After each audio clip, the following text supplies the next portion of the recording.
Selamat pagi semuanya. Kembali lagi dengan kelompok podcast kami. Dan tentunya kami akan membahas dengan tema yang berbeda pada pagi hari ini. Pada pagi hari ini, kami akan membahas the day after new normal. Apa sih the day after new normal itu? Yaitu keadaan atau kondisi di mana setelah diadakannya new normal selama COVID-19. The daily increasing in the number of new COVID-19 cases in Indonesia for now is a long way from reducing. However, Indonesia will still go ahead with decision to move to new normal to revive its sinking economy. Under the policy, people can return to work and school. Meanwhile, shops and malls start to open with health precaution. Indonesia is under pressure to reopen its economy to stimulate growth, reduce unemployment, and prevent a further escalation of poverty. Besides Indonesia's new normal, directive suffered from three serious flaws. We propose three ways to promote new normal directive in Indonesia that will be suitable to all Indonesian people.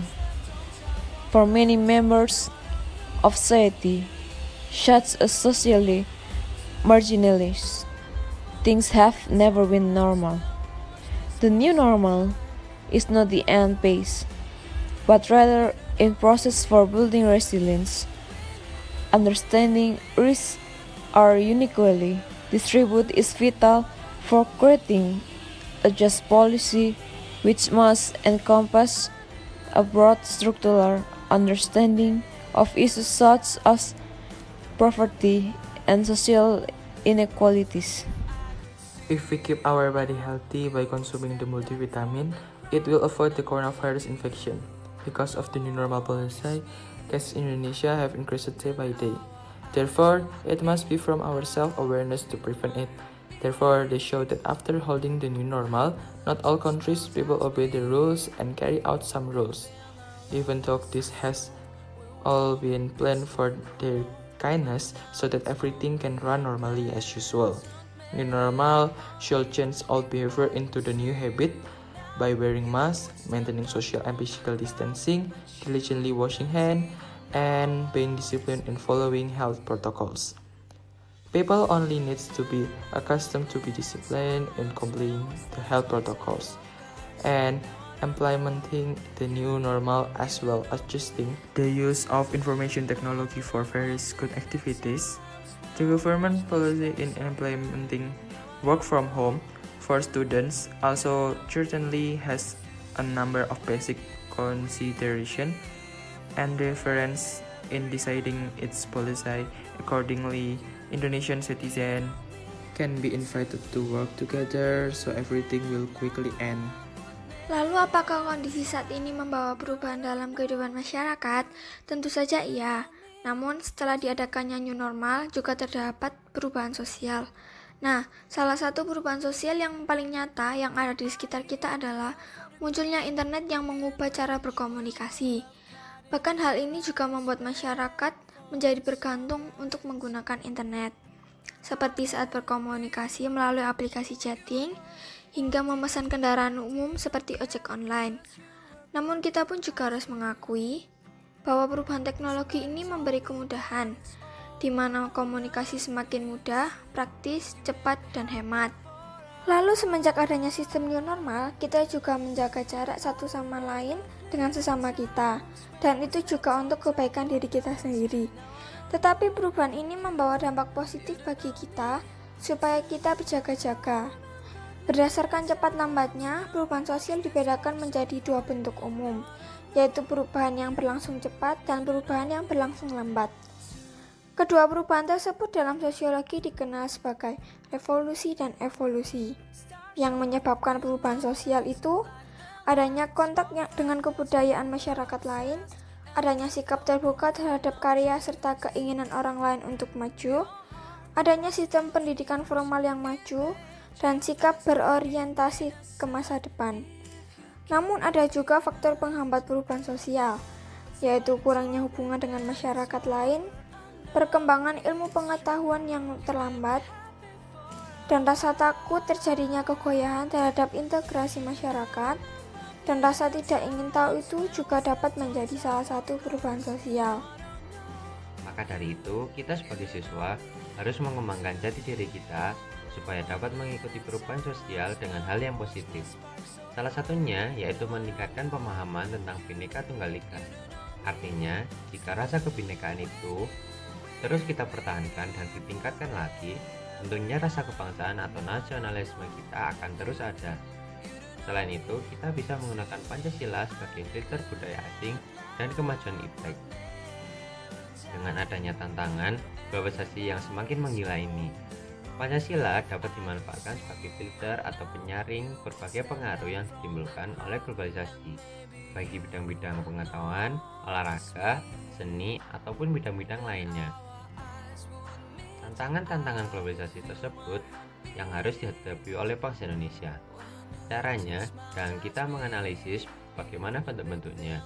Jika sudah, maka kita akan lebih mudah untuk menghadapi dan mencari cara untuk mengatasi tantangan-tantangan tersebut. Dan terakhir, dapat memberikan motivasi bangsa Indonesia untuk bersikap kritis terhadap perubahan. Dengan hal tersebut, kita dapat mendapatkan keuntungan dari sikap-sikap perubahan yang ada tanpa terpengaruh dari dampak negatif yang ditimbulkan, dan juga mestinya kita bisa memberikan sikap yang bijaksana dan membuka diri untuk globalisasi dan kemajuan iptek. Nah, bagi yang tidak tahu apa itu perkembangan dan kemajuan iptek, yaitu salah satu ilmu yang berorientasi pada pemenuhan kebutuhan manusia. Perkembangan iptek saat ini membawa manfaat yang luar biasa bagi kemajuan masyarakat. Perkembangan iptek di Indonesia memiliki dampak bagi masyarakat. Ada yang berdampak positif dan juga ada yang berdampak negatif. Dan dampaknya berpengaruh pada berbagai bidang, contohnya bidang ekonomi, bidang sosial, dan bidang politik. Kemajuan teknologi akan meningkatkan kemampuan produktivitas dunia industri, baik dari aspek teknologi industri maupun pada aspek jenis produksi. Pertumbuhan ekonomi akan semakin tinggi dan persaingan dalam dunia kerja sehingga menuntut pekerja untuk selalu menambah skill dan pengetahuan yang dimiliki. Sedangkan untuk dampak negatifnya yaitu terjadinya pengangguran bagi tenaga kerja yang tidak mempunyai kualifikasi yang sesuai dengan yang dibutuhkan. Untuk di bidang kemajuan teknologi komunikasi yang cepat dapat memudah komunikasi antara manusia dari suatu tempat ke tempat yang lainnya. Sosialisasi kebijakan pemerintah dapat lebih cepat disampaikan kepada masyarakat, dan informasi yang ada di masyarakat dapat langsung dipublikasikan dan diterima oleh masyarakat. Sedangkan dampak negatifnya yaitu dengan makin pusatnya komunikasi membuat bentuk komunikasi berubah yang asalnya face to face menjadi tidak. Hal ini dapat menyebabkan komunikasi hampa. Selain berdampak pada bidang ekonomi dan sosial, perkembangan iptek juga berdampak pada bidang budaya, yaitu mempermudah seseorang di suatu negara mengetahui berbagai macam budaya yang ada di belahan bumi yang lain, mempermudah adanya pertukaran belajar antar negara, dan bisa menyebabkan terjadinya alkulturasi budaya yang selanjutnya berkembang menjadi budaya massa. Di Indonesia, ilmu pengetahuan dan teknologi mulai berkembang sejak masa kolonial Belanda. Perkembangan ilmu pengetahuan dan teknologi pada masa kolonial Belanda ini ditandai dengan berdirinya perusahaan swasta asing, sehingga tidak asing lagi dengan sistem cyber security. Mungkin terdengar asing bagi beberapa orang, namun kami akan menjelaskan secara singkat. Cyber security yaitu terdiri dari teknologi, proses dan kontrol yang dirancang untuk melindungi sebuah sistem, jaringan, program, perangkat, dan data dari serangan cyber. Keamanan cyber ini merupakan cara yang efektif untuk mengurangi risiko serangan cyber dan melindungi terhadap eksploitasi sistem seperti mencegah terjadinya peretasan jaringan dan teknologi yang tidak sah. Fungsi dari cyber security adalah untuk melindungi semua aset informasi, baik sebagai hard copy atau dalam bentuk digital. Maka dari itu, cyber security merupakan salah satu hasil dari perkembangan iptek. Jika perkembangan iptek juga semakin maju, maka bangsa Indonesia juga harus semakin maju dan berkembang.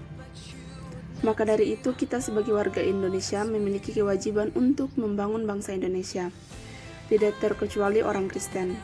Selain kewajiban mengabarkan Injil, seperti dalam ayat Alkitab tentang memberitakan Injil, orang Kristen juga mengemban tanggung jawab untuk memajukan bangsa ini. Sudah dari zaman penjajahan, orang Kristen tanah air itu berjuang melawan ketidakadilan. Tak terhitung jumlahnya orang Kristen yang gugur di medan perjuangan. Saat ini perjuangan dititik beratkan pada pendidikan, karena pendidikan itu sudah menjadi kebutuhan prioritas suatu bangsa. Selain di bidang pendidikan, para uskup pun mengamanatkan pada para pemuda untuk terjun di dunia politik bersama dengan warga negara lainnya. Untuk hambatannya dalam membangun bangsa Indonesia menjadi lebih baik lagi itu membutuhkan waktu yang cukup lama, karena Indonesia memiliki wilayah yang luas sehingga memakan waktu untuk mengembangkan potensi bangsa Indonesia. Masih besarnya ketimpangan dan ketidakmerataan pembangunan menimbulkan berbagai rasa tidak puas dan keputusannya di kalangan masyarakat. Dampaknya pun akan timbul dalam berbagai gejala seperti SARA. Melakukan upaya untuk mengembangkan bangsa Indonesia dengan iman mengandalkan Tuhan, karena itu merupakan salah satu cara hidup manusia dengan mengandalkan Tuhan, dan apapun yang dikerjakan jika kita mengandalkan Tuhan selalu, maka semuanya itu akan dijadikan berhasil oleh Tuhan. Jadi untuk semuanya jangan lupa untuk mengandalkan Tuhan dalam segala perkara yang kita lakukan. Terima kasih sudah mendengarkan.